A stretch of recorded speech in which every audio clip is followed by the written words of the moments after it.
শুভ সন্ধ্যা বন্ধুরা, তোমরা সবাই কেমন আছো? আশা করি অনেক ভালো আছো, সুস্থ আছো। তো আজকে সন্ধ্যাবেলা অনেক ঝিমঝিম করে বৃষ্টি হচ্ছিল, ভালোই বৃষ্টিটা হচ্ছিল। তা দেখি না আমার শ্বশুরবাবু তেলে ভাজা নিয়ে এসেছে, তেলে ভাজা মুড়ি আর ওই যে বাদাম ভাজা নিয়ে বসে গেছি। তারপরে ওখানে আর ব্লগটা করতে পারিনি, রেখে দিয়ে ঘুমিয়ে পড়েছিলাম। আর সকাল হয়ে গেছে।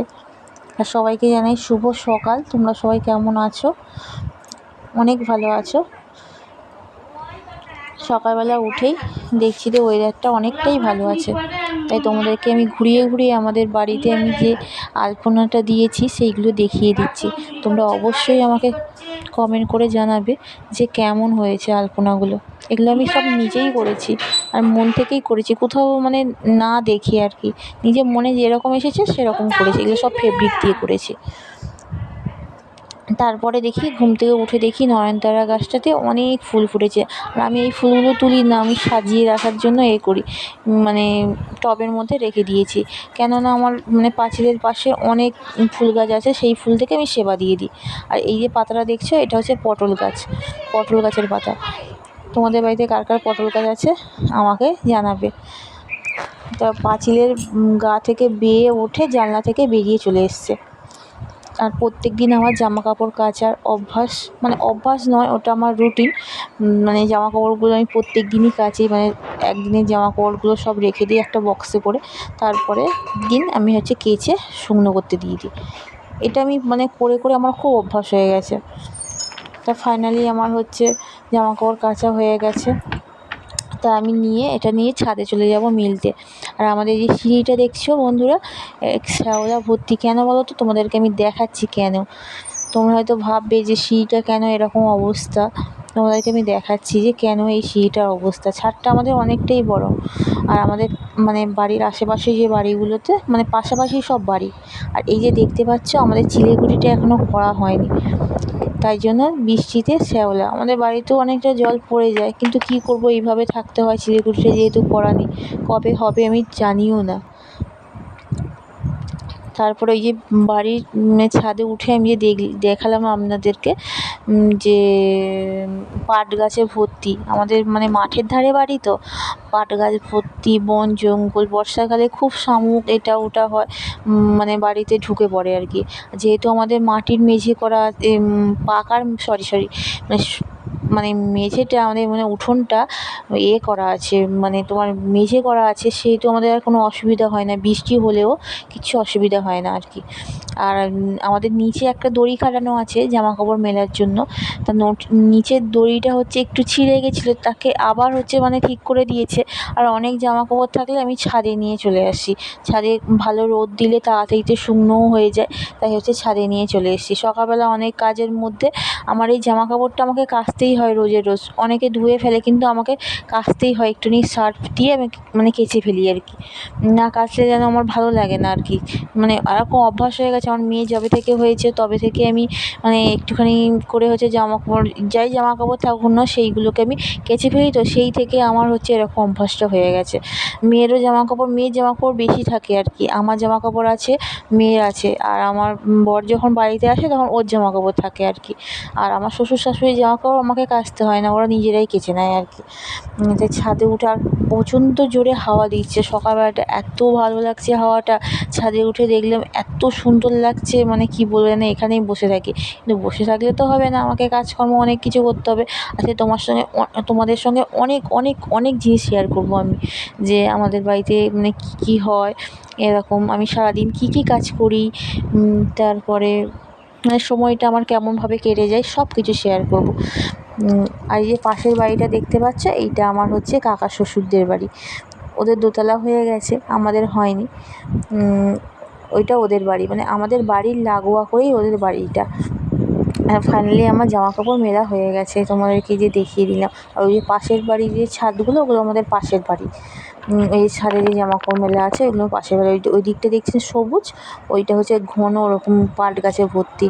আর সকালবেলা আমাদের টিফিন তৈরি হয়ে গেছে, আলুর তরকারি। আমাদের এখানে আলুর তরকারি মুড়িটাই বেশি চলে আর কি। হয় আলু সেদ্ধ, না আলুর তরকারি মুড়ি, বা আলু ছেচকি, লুচি, আলুর দম, তারপরে পরোটা, এইগুলো হয় আর কি সকালবেলা টিফিনটা। চা তো হবেই।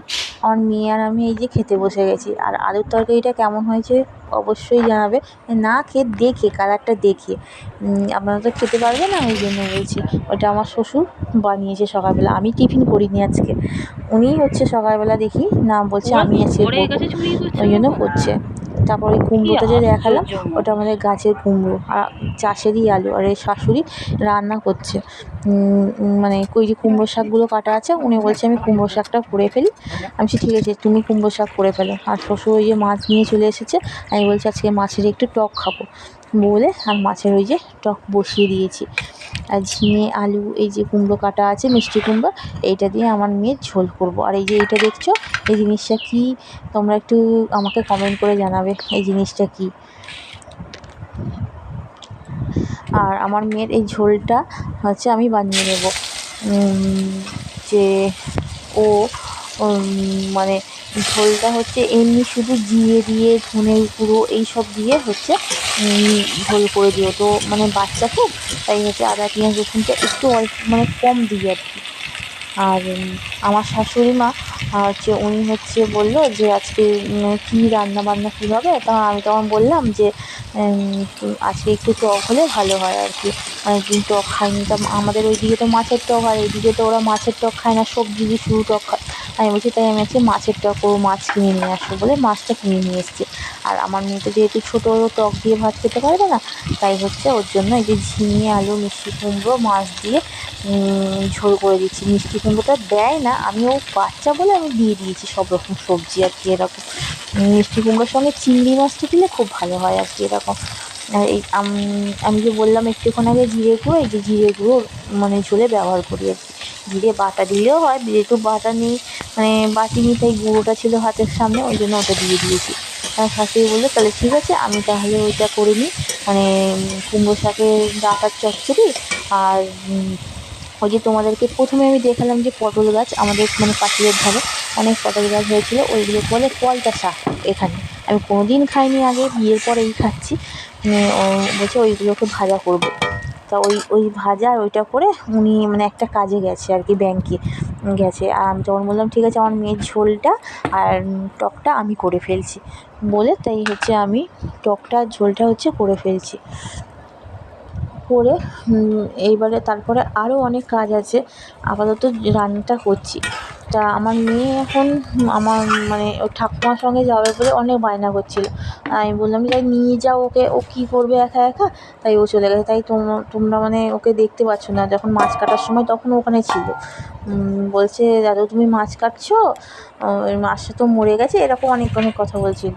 আর আমাদের যেহেতু প্যাকাঠি দিয়ে রান্না হয় মানে উনুনে, তাই যে হচ্ছে পাটকাঠি, এই যে পাট গাছগুলো দেখছো ওইগুলো সব মানে জ্বালানি হিসাবে, প্যাকাঠি হিসাবে এ আর ওই জমিগুলো আমাদের চাষের জমি না, আমাদেরও চাষের জমি আছে একটু দূরে। এই যে আমাদের টকটা হয়ে গেছে, আর মাছগুলো এমনি আর বেশি মাছ দিইনি, তিন পিস মাছ দিয়ে টকটা রান্না করেছি, আর মাছগুলো ভেজে রেখেছি। তারপর মাছ ভাজা হয়ে যাওয়ার পর মানে রান্না বান্না হয়ে যাওয়ার পর সব গোছগাছ করে আমি বাসন টাসনগুলো মেজে নিচ্ছি। আর আমাদের যেহেতু হচ্ছে মানে মোটর নেই, তাই এমনি টিউবওয়েল ফার্ম করে করতে হয়, মানে থালা বাসন ধুতে হয়। তাই হচ্ছে এমনি হচ্ছে কল পাম্প করে আগে বালতিতে করে জল ভরে নিতাম, জল ভরে নিয়ে করতাম প্রথম তখন। আমার তো এরকম করার অভ্যাস ছিল না। আমাদের ওইখানে তো সব পুকুরের মধ্যেই থালা বাসন ধোয়া হতো, আর এখানে সব কলে, আমি করতে পারতাম না, ওই জন্য বালতি আগে জল ভরে নিতাম, ভরে নিয়ে তারপর থালা বাসন ধুতাম। তারপর এখন থাকতে আমার অভ্যাস হয়ে গেছে, তাই একেবারে বাসন মেজে বাঁ হাতে দিয়ে এরকম পাম্প করবো, আর ডান হাত দিয়ে ধুয়ে রেখে দেবো এরকম।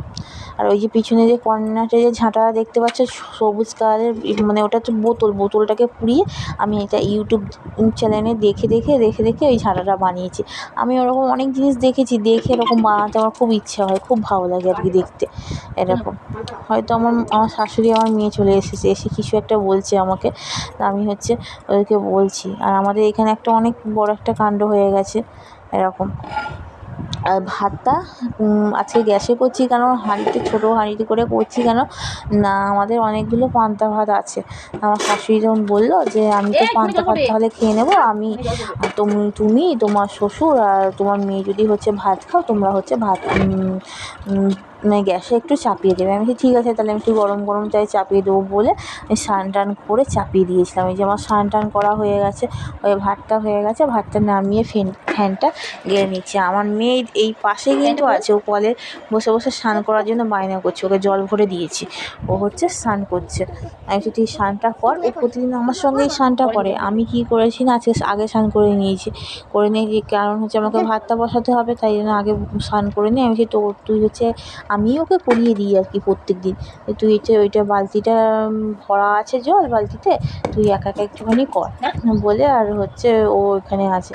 আর ভাত টাত করা হয়ে গেছে, করে এবারে তোমাদেরকে আমি দেখাবো আজকে আমাদের এখানে কী কী রান্না হয়েছে আর কি, এরকম তোমাদের সঙ্গে আমি শেয়ার করব। এই যে এটা আমাদের মিট কেস, এই মিট কেসের ভেতরে আমাদের সব হচ্ছে থাকে। এই যে আমার মেয়ের ঝোল ওপরে আছে, এই যে ডাঁটা চচ্চড়ি, তারপরে হচ্ছে তোমার এইটা হচ্ছে পলতা শাকের ভাজা, পটল গাছকে বলা হয় পলতা শাক, সেইটাকে ভাজা করেছে। আর এইটা হচ্ছে মাছের টক, কচু আর কচু দিয়ে, ঢ্যাঁড়স দিয়ে আর কুমড়ো দিয়ে টক। আর এই যে পান্তা ভাত, এই যে পান্তা ভাতগুলো আছে আমার শাশুড়ি খাবে। আমার মেয়েকে স্নান টান করিয়ে আমি বলছি যে তোকে তাহলে খেতে দিয়ে দেবো, বলছে হ্যাঁ আমার খেতে পাচ্ছে, আমি খেতে দিয়ে দাও। আমি প্রতিদিন ওকে খাইয়ে দিই, আজকে ও বলছে মাম্মা আমি একা একা খাবো, বলছে মাম্মা আমি একা একা খাবো, আর হচ্ছে আমাকে আমি বলছি হ্যাঁ তুই খা, তো খেতে পারলে খা। আর ও না বিছানায় বসে বসে ভাত খায়।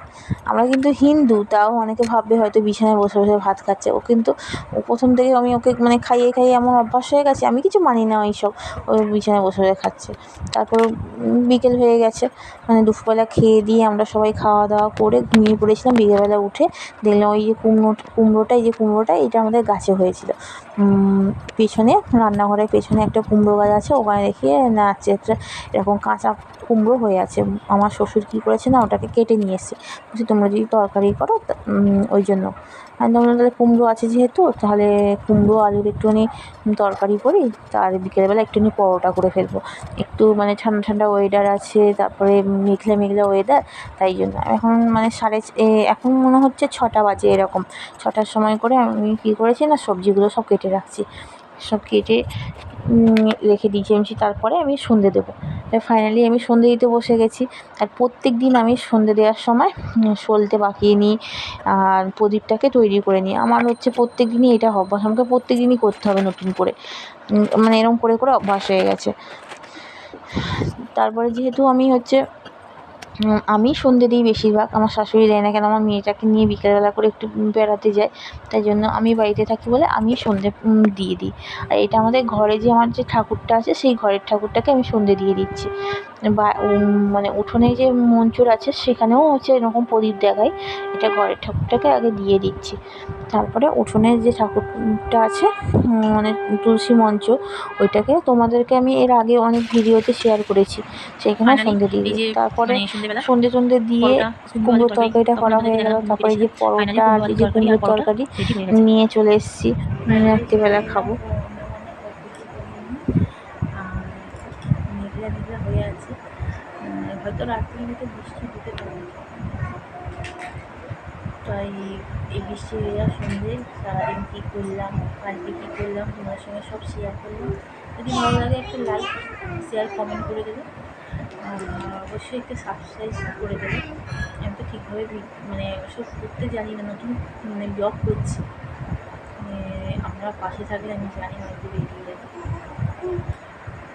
Tata, good night. যে ব্লগটা এখানেই শেষ করছি, নিয়ে আসবো অন্যদিন নতুন ব্লগ।